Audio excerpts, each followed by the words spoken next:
Hi everybody. All right, Sharice here, ghost hunter, paranormal researcher, witch, tarot reader, all kinds of stuff. But today I want to talk to you about budget-friendly ghost hunting kits. So this is ways that you can put together a ghost hunting toolkit that isn't going to break the bank. So yes, those more expensive gadgets and tools are pretty cool, and if you can swing it, then go for it. But really, at the end of the day, you don't need like tons of super expensive fancy things to successfully investigate the paranormal. I think with TV and everything and like major YouTubers and stuff, it's like, I think a lot of people feel like they need to have, you know, these huge expensive things, huge thermal cameras, SLS, which I'm not even a big fan of SLS anyway, but you don't. So we're gonna go over that right now.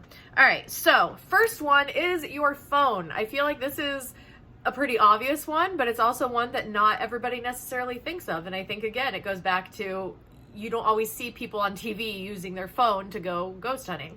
But your phone is amazing. I mean, think about it. One, you have a flashlight already built into it. So if you are going into a darker place and you need to see, you got a flashlight right there.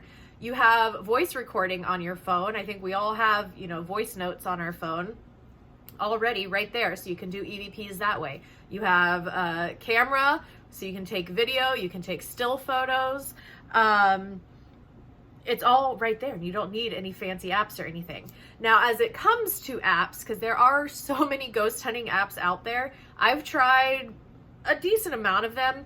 Garbage. They're pretty much all garbage, the ones that I've tried so far, except the Necrophonic app is one that I have tried, and I've had good luck with it, especially using it in the Estes method, where you put on, you know, the headphones and the blindfold, and you can't hear the questions being asked at you, because that helps remove some of the like bias that you might have, because a lot of the time when you're playing a spirit box out loud, it's like you can almost hear whatever you want to hear in a spirit box, let's be honest. Anyway, the Necrophonic app I found is pretty darn good. It is $9.99, so it's a little bit pricier as far as apps go, but I think that it's worth it, especially if you're really wanting to have a spirit box type of device in your ghost hunting kit. So right there, that just covered what? EVPs, camera, flashlight, and if you want, the spirit box. So right there, it's like 4 or 5 items in one just already there on your phone, which is pretty freaking cool, I think. So don't discredit your phone or discount your phone or whatever. Okay, moving on. Some of these are kind of like, oh, that's kind of silly, but they work and they're awesome.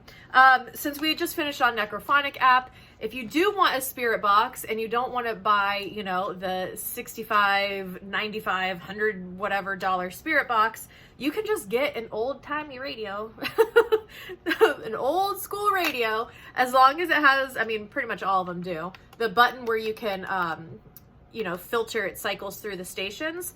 There are some of these, you can look online how to hack a, you know, your own spirit box, or how to hack a shortwave radio to turn it into a spirit box. You can find them on eBay for like $15, $20, and do your research. Anyway, even if you don't want to hack it, or you can't, you can just take it, and it's kind of annoying, but so here's one, and I just hold down the button that cycles through the radio stations, and I just hold it down. And this works. There you go. Pretty cheap, and now you have a spirit box. Again, it is kind of annoying to have to hold down, though. I would rather just use the Necrophonic app, but this is always an option. All right. Kind of spiritual items. If you happen to have tarot cards already in your practice, you already use tarot cards, you can incorporate these into ghost hunting. Tarot, it's funny, I was actually talking to Amanda, which I think I'm going to upload that video here as well. We were talking about ghost hunting equipment, and she brought up tarot, and I'm like, it's so weird. I've been reading tarot for a heck of a lot longer than I've been investigating, and it hasn't really been until like the last year that I've started to incorporate tarot into my ghost hunting, and it's awesome. So I don't know why I didn't do it sooner, but there you go. Tarot cards. Also, if you are somebody who has more spiritual items, pendulums. Pendulums are great for ghost hunting as well. You can work with the pendulums to kind of help pinpoint directions of energy, like where is the best place to go to investigate, and it will kind of point you. The same with dowsing rods if you have those. These are great as well to like clear energy. You can also ask like yes or no questions. Some people prefer instead of holding it, because again, there's that bias factor. Some people prefer to kind of, I said it over there, but I created a pendulum in a jar, so that way it removes me holding it. So that way if it does move, more of a chance of it actually being a spirit moving.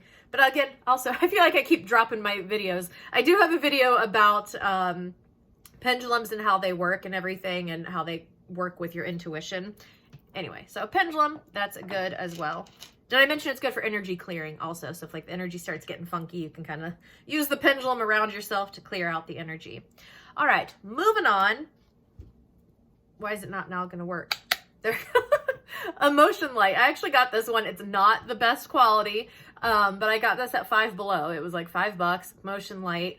I've had good luck with this. Again, I have a video on YouTube, but where I was doing an Estes method session in a basement of a haunted school, and this went off a couple times, and it was kind of cool because my responses went along with the light going off, and I had the blindfold on, so I didn't even know that the light went off.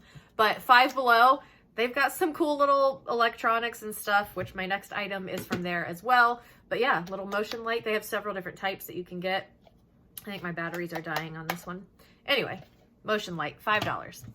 Then also from Five Below, again, this isn't like the best, but if you need one and you don't want to drop, you know, $40 or whatever on a really nice battery charger pack, this was $5 from Five Below. It does its purpose. Again, does it hold like crazy charge? Is it that amazing? No, but for $5, it's not bad at all. And bells. So these were this was from the Dollar Tree, so it was $1 at Christmas time. But I have some of these in my kit as well. You can set these up on like a door handle or hanging from the ceiling or whatever. And again, kind of like with the pendulum, you can ask spirits, can you move the bells? You can use it as some sort of like motion detector, motion sensor. But this is just going to show that you don't always have to have electronics. Electronics are cool. The technology is awesome. But you can go, you know, 1800s old school spiritualist style investigating, and it works. But so there are some options right there. Like compiling all that together, you've got a really good ghost hunting kit, and you can get really good evidence and have really good experiences just with these items that I shared. So I hope that you found this helpful. If you have any budget-friendly ghost hunting equipment ideas, leave them in the comments. I would love to hear. Or if you compile this, you don't have a kit yet going, and you compile this one inspired by this video, take a picture, tag me, let me know. But yeah, I hope that this helped, and happy ghost hunting.